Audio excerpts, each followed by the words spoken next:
Hello friends, ഇന്ന് ഞാൻ നിങ്ങളുടെ മുമ്പിൽ വന്നിരിക്കുന്നത് 3 ഇൻഗ്രീഡിയൻസ് മാത്രം ആവശ്യമുള്ള ഒരു സ്വീറ്റ് ഡിഷുമായിട്ടാണ്. അതിൻ്റെ പേരാണ് സ്നോബോൾ പൊടി.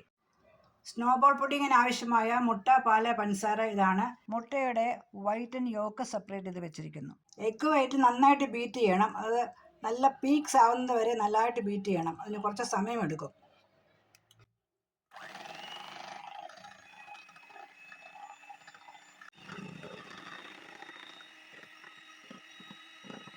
ഇത് ബീറ്റ് ചെയ്ത് കഴിഞ്ഞു. ഇപ്പോൾ നല്ല സ്റ്റിഫായ പീക്സ് ആയിട്ട് വന്നിട്ടുണ്ട്. ഇതിങ്ങനെ മേളിൽ നിന്ന് താഴോട്ട് കമത്തിയാലും താഴെ വീഴത്തില്ല. അങ്ങനെ വരണം. അതാണ് ഇതിൻ്റെ കറക്റ്റ് പരുവം. മുട്ടയുടെ ഉണ്ണി ജസ്റ്റ് ഒന്ന് ബീറ്റ് ചെയ്താൽ മതി. അത് കൂടുതൽ അടിച്ച് ഒരുപാട് മിക്സ് ചെയ്യേണ്ട ആവശ്യമില്ല. ജസ്റ്റ് ഒന്ന് ബീറ്റ് ചെയ്ത് വെച്ചാൽ മാത്രം മതി. 1/2 ലിറ്റർ പാലിനകത്ത് 1/2 കപ്പ് ഷുഗർ ഇട്ട് നല്ലപോലെ ബോയിൽ ചെയ്യണം. അതിപ്പം ഈ പാലിനകത്ത് ഓൾറെഡി ഞാൻ ഷുഗർ ഇട്ടതാണ്. അത് ബോയിൽ ആയിക്കൊണ്ടിരിക്കുവാണ്. ബോയിൽ ആയിക്കൊണ്ടിരിക്കുന്ന പാലിലോട്ട് ഓരോ സ്പൂൺ മുട്ടയുടെ വെള്ള ഇട്ട് കുക്ക് ചെയ്തെടുക്കണം.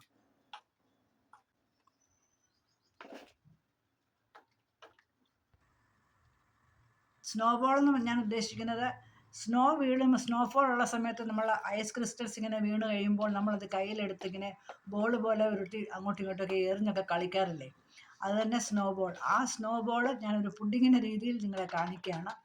അത് വെറും സിമ്പിളാണ്, ലൈറ്റായിട്ടുള്ളൊരു പുഡിങ്ങാണ്. എല്ലാവർക്കും ഉണ്ടാക്കാൻ സാധിക്കും. വീട്ടിലുള്ള ഇൻഗ്രീഡിയൻസ് മാത്രം മതി. വെള്ളം പതപ്പിച്ചത് ഓരോ സ്പൂണായിട്ട് നമ്മൾ ഒഴിച്ച് കുക്ക് ചെയ്യുമ്പോൾ അതൊരു ബോൾ പോലെ വരുമല്ലോ, വൈറ്റ് കളറിലെ. അതുകൊണ്ടാണ് അതിന് സ്നോബോൾ പുഡിംഗ് എന്ന് ഞാൻ പേര് സജസ്റ്റ് ചെയ്തിരിക്കുന്നത്.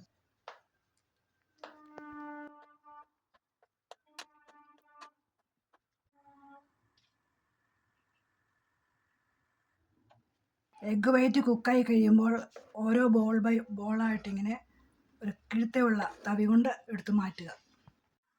മുട്ടയുടെ വെള്ളം മുഴുവനും കുക്ക് ചെയ്ത് കഴിഞ്ഞു. ഇനി മുട്ടയുടെ ബാക്കി യോക്ക് കുക്ക് ചെയ്യാൻ പോവുകയാണ്.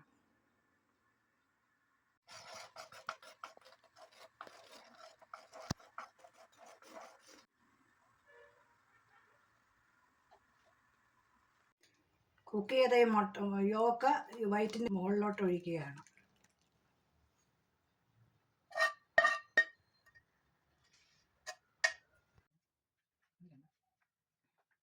നമ്മുടെ വളരെ ടേസ്റ്റിയായ സ്നോബോൾ പുഡിംഗ് റെഡിയായിരിക്കുന്നു.